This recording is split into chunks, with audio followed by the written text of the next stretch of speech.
Press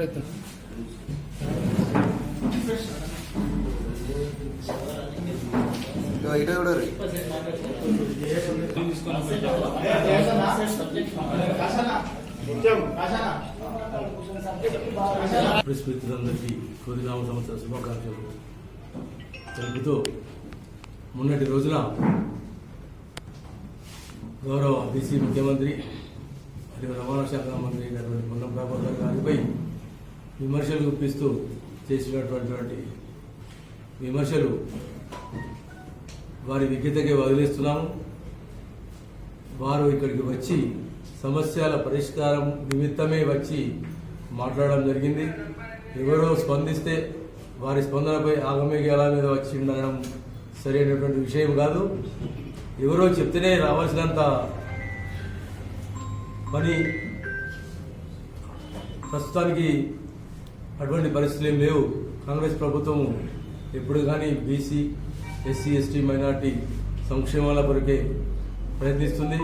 అలాగే ఇక్కడి యొక్క పద్మశాలీల యొక్క సమస్యలపై వారి యొక్క ఉన్న కష్టాల గురించి అందరినీ సమన్వయపరిచి కూర్చొని మాట్లాడి మీ సమస్యలు ఏమిటి, ఎలా అయితే మనకు 365 రోజులు వస్త్ర పరిశ్రమ బాగుపడుతుంది నడుస్తుంది అనే ఉద్దేశంతోనే వారు ఇక్కడ మీటింగ్ పెట్టి తర్వాత అక్కడి నుంచి వ్యాపార సంఘానికి పోయి వారిద్దరితో జేసీ మిత్రులతో కూర్చొని మాట్లాడడం జరిగింది. దానికి వారు అక్కడ వారి సమక్షంలోనే హైదరాబాద్ మాట్లాడి ఏదైతే జౌళి శాఖ డైరెక్టర్ గారు ఉన్నారో అల్లు వరుణ్ గారితో మాట్లాడి మా వాళ్ళు వస్తారు, వాళ్ళ సమస్యలు విని ఆ పరిష్కారము సులభతరమైనట్టు మార్గం అన్వేషించాలని చెప్పడం జరిగింది. దాని గురించి మా జేసీ మిత్రులు కూడా హైదరాబాద్ పోవడం జరిగింది. అంతేగాని ఎవరి ఒత్తిళ్లకో ఎవరి విమర్శలకో తావిచ్చేటువంటి వ్యక్తిత్వం మంత్రివర్గులది కాదు. కాబట్టి ఇకపై వారి విమర్శలు మానుకోవాలని కన్సర్న్ మినిస్టర్ స్పందించాలి, లేకుంటే ఇన్ఛార్జ్ మినిస్టర్ సంబంధించాలి. పొన్నం ప్రభాకర్ గారు ఏ స్థాయిలో ఇక్కడికి వచ్చి మాట్లాడతారనే మాట్లాడుతాడు. అసలు ఆయన ఒక సీనియర్ రాజకీయ కార్యకర్తగా పరిణతి చెందిన ఇదివరకు అందరూ అనుకున్నారు, కానీ ఏమాత్రం రాజకీయ పరిణతి చెందలేదు అని మొన్నటి మాటలను బట్టి తెలుస్తా ఉంది. పొన్నం ప్రభాకర్ గారు ఈ జిల్లాకు సంబంధించిన ముద్దుబిడ్డ, కరీంనగర్ జిల్లా బీసీ ముద్దుబిడ్డ. ఆయన బీసీ సంక్షేమ శాఖ మంత్రిగా ఉన్నారు. బీసీ సంక్షేమ శాఖ మంత్రి నేతకు సంబంధించినటువంటి అంటే మన నేత పరిశ్రమకు సంబంధించినటువంటి నిధులన్నీ కూడా ఇప్పుడు ఈ వస్త్ర పరిశ్రమ ఏదైతే ఉత్పత్తి చేసి ప్రభుత్వం తీసుకుంటుందో దానికి ఇచ్చేటువంటి నిధులన్నీ కూడా బీసీ సంక్షేమ శాఖ మంత్రిత్వ శాఖ ద్వారానే జౌళి శాఖకు వెళ్తాయనే విషయాన్ని ఆయనకు తెలియక మాట్లాడతారు. తెలిసి తెలియని మాటలు మాట్లాడతారు. కేవలం ఏదో ఆ మాట మనం మాట్లాడినాం కదా, ఖండించినాం కదా, విమర్శించినాం కదా అని మాట్లాడతారు. అది తప్పు. పొన్నం ప్రభాకర్ గారు మంత్రివర్గంలో కీలక భూమిక పోషిస్తూ గౌరవ ముఖ్యమంత్రి గారు ప్రభుత్వం ఏర్పడ్డ తర్వాతనే వెంటనే ఈ యొక్క పద్మశాలి రాష్ట్ర వ్యాప్తంగా ఉన్నటువంటి నేత పరిశ్రమ మీద ప్రత్యేకమైనటువంటి దృష్టి పెట్టి ఎందుకంటే వ్యవసాయం తర్వాత నేత పరిశ్రమ కాబట్టి నేత పరిశ్రమకు 365 రోజులు పని కల్పించాలి, వస్త్ర పరిశ్రమను ఆదుకోవాలనే సంకల్పంతో అనేక మార్లు అధికారులు, మంత్రివర్గ సహచర సభ్యులతోని, గౌరవ ఫైనాన్స్ మినిస్టర్, ఉప ముఖ్యమంత్రి గారితో అనేక మార్లు చర్చలు జరిపి ఒక కొలిక్కి తీసుకొచ్చేటువంటి సందర్భంలో తర్వాత పెండింగ్ బిల్లులు ఏదైతే గత రాష్ట్ర ప్రభుత్వం చేసినటువంటి రాష్ట్ర ప్రభుత్వం జౌళి శాఖ మంత్రి గారు గత ముఖ్యమంత్రి గారు చేసినటువంటి తప్పులన్నీ కూడా కప్పిపుచ్చుకోవడానికి ఈ మాటలు మాట్లాడతాను. ఎందుకంటే పోలింగ్ కంటే 15 రోజుల ముందే ఒక 17,000 కోట్ల రూపాయల బిల్లులు ఇతర ప్రాజెక్టులకు మళ్లించడం జరిగింది. అంటే బిల్స్ పేమెంట్ చేసింది. ఇదే కేటీఆర్ గారు ప్రాతినిధ్యం వహిస్తున్నటువంటి జౌళి శాఖ నిర్వర్తిస్తున్నటువంటి కేటీఆర్ ప్రాతినిధ్యం వహిస్తున్న సిరిసిల్లాలో నేత పరిశ్రమకు టోకన్లు ఇచ్చి మీకు పైసలు ఇస్తాం, మీరు మీ ఖాతాలో జమ అయితే అని చెప్పి టోకన్లు ఇచ్చి ఎగనామం పెట్టినటువంటి కేటీఆర్ గారు, టోకన్లు ఇచ్చి ఎగనామం పెట్టించినటువంటి కేసీఆర్ గారు రాష్ట్ర ముఖ్యమంత్రిగా మొట్టమొదట చేనేతర వస్త్ర ఉత్పత్తిదారులకు, పద్మశాలి సమాజానికి క్షమాపణ చెప్పాలని చెప్పి తెలియజేస్తా ఉన్నాం. ఎందుకంటే వారి ప్రభుత్వంలో ఈ బకాయిలన్నీ ఆగిపోయినాయి. వారి ప్రభుత్వ కాలంలోనే కరెంటు బిల్లులు తడిసి మోపడైపోయినాయి. వీళ్ళు అపారమైనటువంటి నమ్మకం, విశ్వాసం పెట్టుకొని వస్త్రోత్పత్తి చేసి వితౌట్ పేమెంట్ ఇచ్చి పేమెంట్ వస్తుందనే ఆశతోని చూసింది. ఇంకా పేమెంట్ ఆర్డర్ పర్మిషన్ లేకున్నా కానీ ఇంకా వస్త్రోత్పత్తి చేశారనే విషయం బయట తెలుస్తా ఉన్నది. అంటే ఆయన మీద ఉన్న నమ్మకంతో నీ మీద ఇంత నమ్మకం పెట్టుకొని మీరు ఈ మన టోకన్లు ఇచ్చి బిల్లులు ఎందుకు ఇవ్వలే? మెడ మీద కత్తిపెట్టి, అంటే వస్త్రోత్పత్తిదారుల మెడ మీద కత్తిపెట్టి గులాబీ కండువ కప్పి మాకు ఓట్లు వేస్తేనే మీకు బిల్స్ పేమెంట్ అయితే అనేటువంటి కత్తి పెట్టి ఒడ్డెక్కదాకా ఓడమల్లప్ప, ఒడ్డెక్కినాక బోడమల్లప్ప అనే చందంగా ఓట్లు అయిపోగానే ప్రభుత్వం పోగానే తోక ముడిచి చేస్తా ఉన్నారు. మొట్టమొదటి పేమెంట్ ఎందుకు చేయలేనటువంటి విషయాన్ని మేము ప్రశ్నిస్తా ఉన్నాం కాంగ్రెస్ పార్టీ ఆధ్వర్యంలో. అయినప్పటికీ కూడా ఒక చిత్తశుద్ధితోని ఒక పద్ధతి ప్రకారంగా ఏ ప్రభుత్వం ఆర్డర్లు ఇచ్చినా ఏ ప్రభుత్వం చేసినప్పటికీ కూడా గత ప్రభుత్వం ఇచ్చినటువంటి అప్పులు కానీ, గత ప్రభుత్వం ఇచ్చిన అప్పులకు మిత్తిలు కట్టుడు కానీ ఏ ప్రభుత్వం మళ్ళా బాధ్యత వహిస్తుందో ఆ ప్రభుత్వం తప్పకుండా చెల్లిస్తుంది.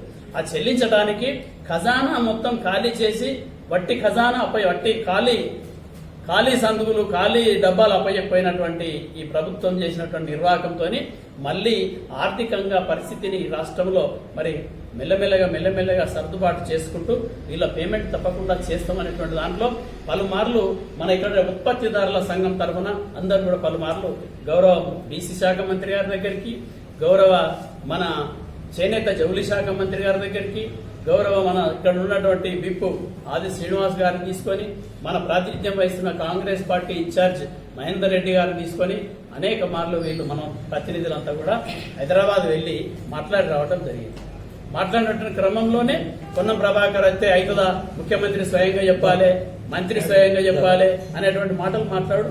That is not correct. ఎందుకంటే నువ్వు చేయలేనటువంటి పరిస్థితుల్లో నువ్వు క్షమాపణ చెప్పాలి. మొట్టమొదట మా కారణం చేతనే వీళ్ళకి పేమెంట్ రాలే, మా కారణం చేతనే వీళ్లకు మొత్తం జరిగింది అనేటువంటి దాంట్లో తప్పును ఒప్పుకొని క్షమాపణ ఇవ్వాలి వస్త్ర పరిశ్రమ ఉత్పత్తిదారులందరికీ.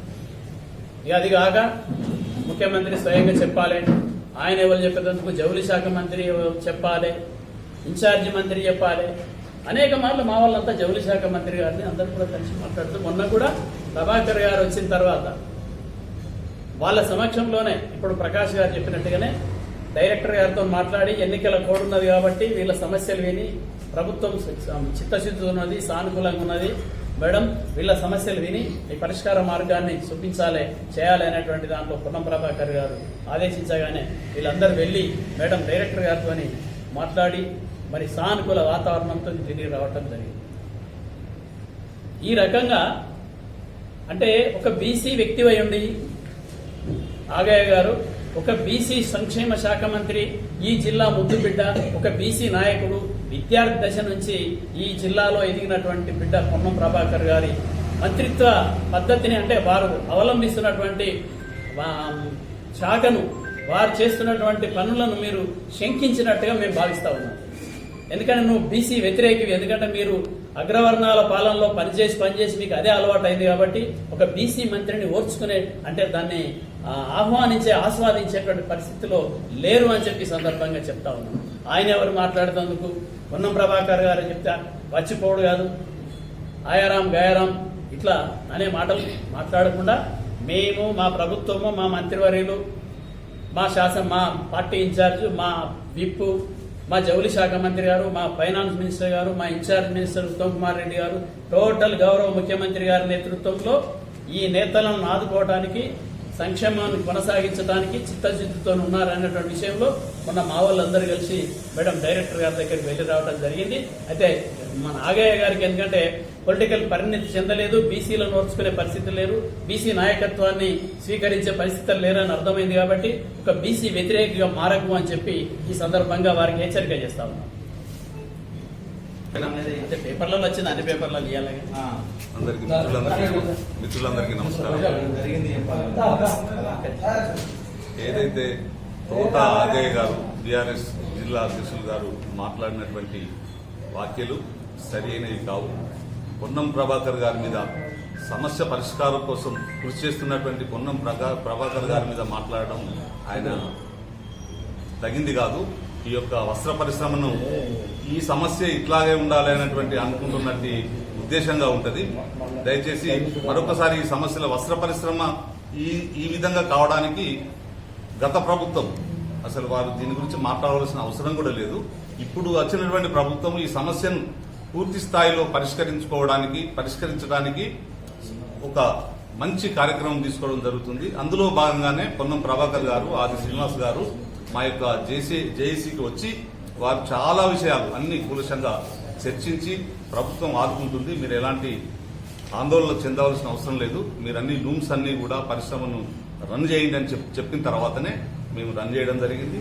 అందులో భాగంగానే మరునాడు ఈ టెక్స్టైల్ మేడం గారి దగ్గరికి, బీసీ గారి దగ్గరికి వెళ్ళమని చెప్పడం జరిగింది. దాదాపుగా బీసీ మేడం గారి దగ్గర మేము ఒక 30 మంది, ఇందులో అన్ని జేఏసీలో అందరూ పార్టీలు కావచ్చు, లేకపోతే అన్ని పరిశ్రమలకు సంబంధించినటువంటి ఆసాములు, కార్మికులు, యజమానులు, ఇతరత్ర అందరం పరిశ్రమకు సంబంధించిన అందరం కూడా వెళ్లి దాదాపు 3 గంటల సమయంలో అన్ని చర్చించడం జరిగింది.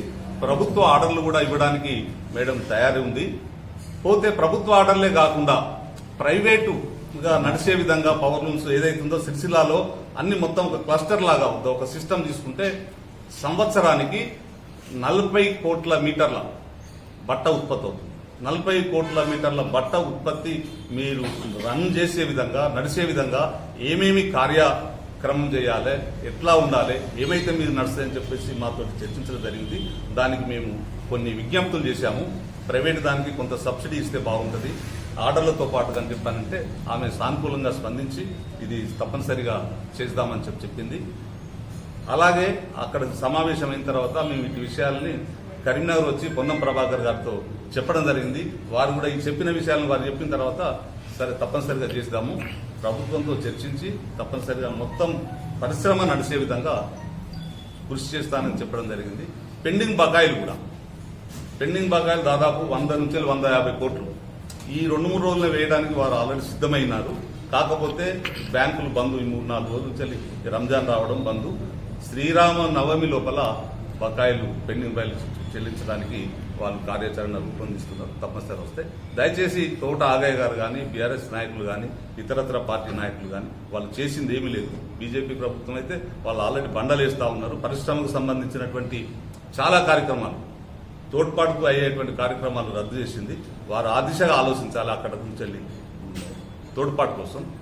కానీ బీఆర్ఎస్ ప్రభుత్వం వారే నష్టం చేసి వారే మాట్లాడడం సమంజసం కాదు, ఇది మానుకోవాలని చెప్పనేసి కోరుతాము.